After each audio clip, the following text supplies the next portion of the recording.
Veerabhadrudu Telugu film review by allrounder star Ballem Venumadhav. Tamil నుంచి వచ్చినటువంటి ఈ సినిమా నిడివి 2 గంటల 30 నిమిషాలు. Action, drama, fantasy, thriller. యూఏ13+ సర్టిఫికేట్ వచ్చిన ఈ సినిమా విడుదల తేదీ 14 మే 2026. ఈ సినిమాలో హీరోగా చేసిన సూర్యకి తర్వాత స్థానంలో ఉన్నటువంటి క్యారెక్టర్ ఆర్జే బాలాజీ. ఇతను నిజంగానే ఆర్జే.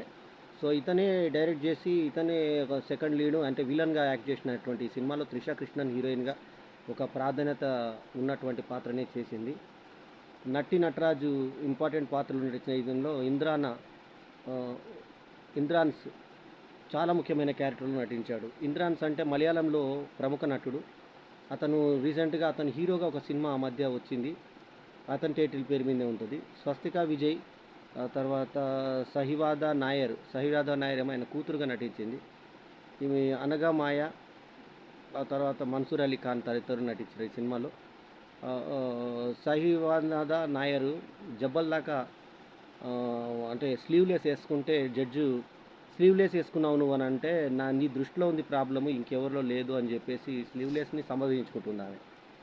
ఎస్ఆర్ ప్రభు ప్రొడ్యూసర్ అయినటువంటి ఈ సినిమాకి సాయి అభ్యంకర్ సంగీతము, జీకే విష్ణు సినిమాటోగ్రఫీ చేసినటువంటి ఈ సినిమాకి ఒక డిఫరెంట్ స్క్రీన్ ప్లేని అడాప్ట్ చేయడం జరిగింది.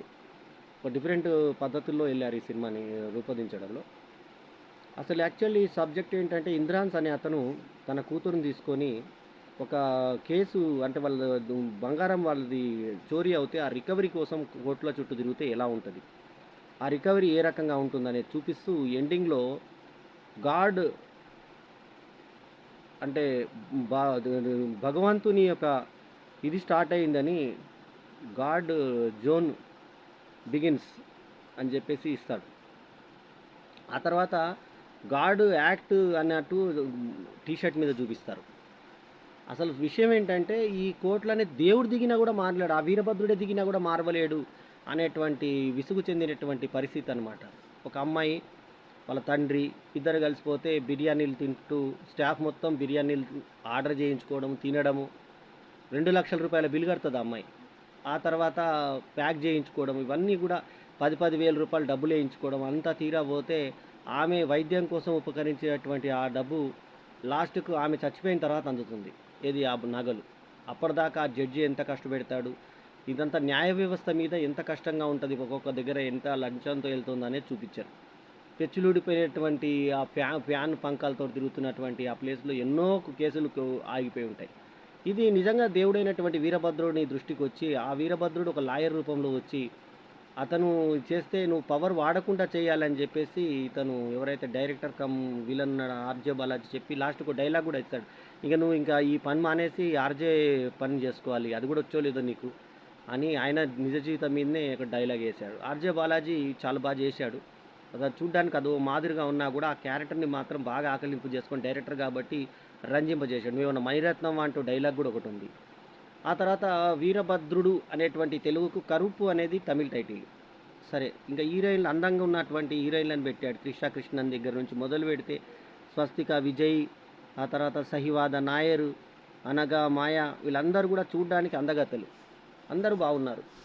సో మొత్తానికి కథ ఈ కోర్టు దీని చుట్టూ తిరిగిన తర్వాత దేవుడు దిగిన తర్వాత దేవునికి కూడా ఇది సాధ్యం కాదు అనేటువంటి పరిస్థితులు ఏర్పడుతూ ఉంటాయి.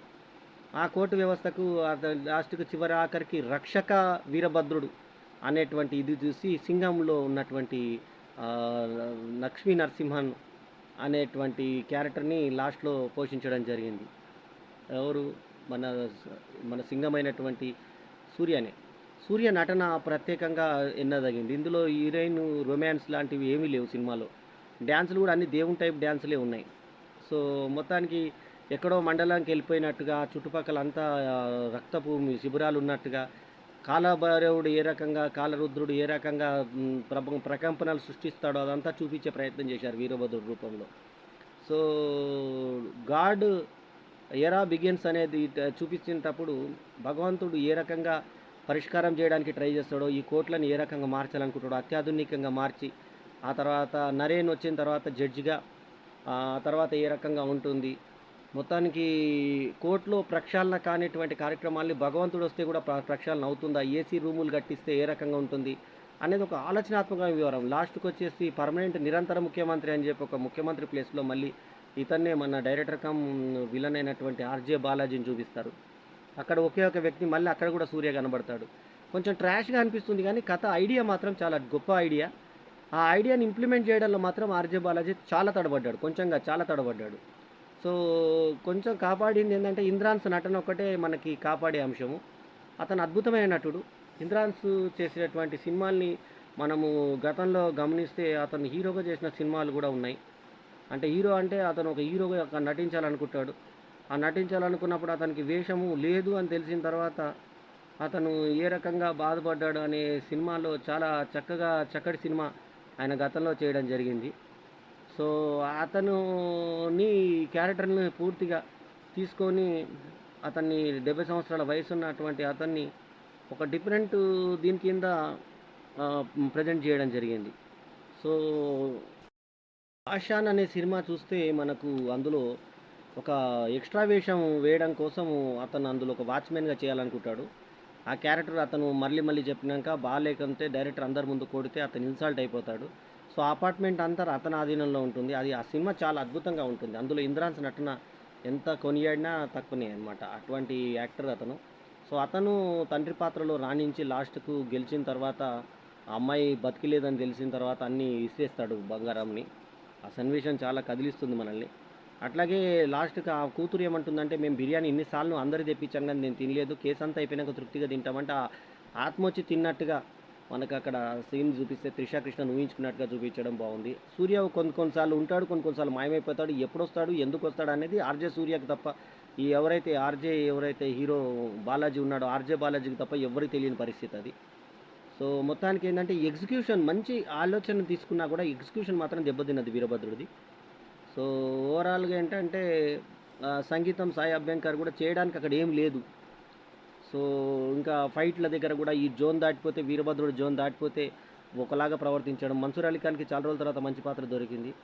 సో, అక్కడి దాకొస్తే అన్న, తమ్ముడు అనడము, ఆ తర్వాతనేమో పొడుచుకునే చంపేటువంటి ప్రయత్నం చేయడం. తర్వాత ఒక మంచి అందగత్తెని చూపిచ్చారు. ఆ అందగత్తెని ఏసుకోవడానికి ముమ్మిడిగా ట్రై చేస్తాడు. ఏసుకుంటాడు ఆల్రెడీ.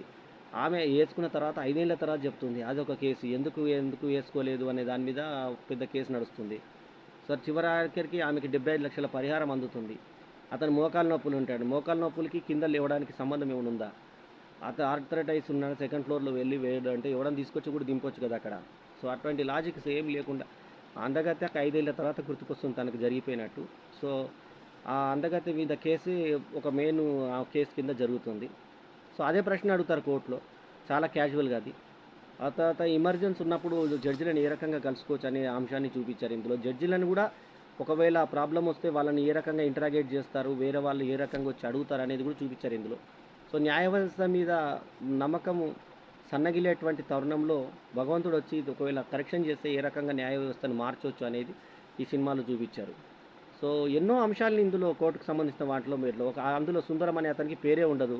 పిశాచి అని అందరూ పిలుస్తా ఉంటారు. లాస్ట్‌కి అతని పేరు ఐడెంటిటీ తెలియడం. కోర్టులు కేసులు వేస్తే ఎన్ని రోజులు తిరుగుతుంటది. ఒక చిన్న దానికోసం ఎంత లేట్ అవుతది. జడ్జికి ఏదైనా పనొస్తే ఎలా ఎళ్ళిపోతారు. తర్వాత ఈ రికవరీ అమౌంటు ఎన్ని సార్లు తిప్పుకుంటారు. ఎన్ని టెస్టులుంటాయి వాటికి. అన్నికి సంబంధించినటువంటి ఆ కష్టాలన్నీ అధిగమించిన వాళ్ళకే దొరుకుతదనేది సామాన్యుడు ఎంత కష్టపడుతుండనేది చూపించేటువంటి ప్రయత్నం చేశాడు 'ఆర్‌జే బాలాజీ'. వయసులో చిన్నవాడైనా 'ఆర్‌జే బాలాజీ' కొంచెం సునిశితంగానే ఆలోచించి ఒక మంచి సోషల్ ప్రాబ్లమ్‌ని తీసుకొచ్చి దైవం దానికి కలిపాడు. పవన్ కళ్యాణ్ మనకు ఆ మధ్య 'బ్రో' అనే సినిమాలో దేవుడిగా చేశాడు. 'గోపాల గోపాల్‌లో' పవన్ కళ్యాణ్ దేవుడిగా చేశాడు.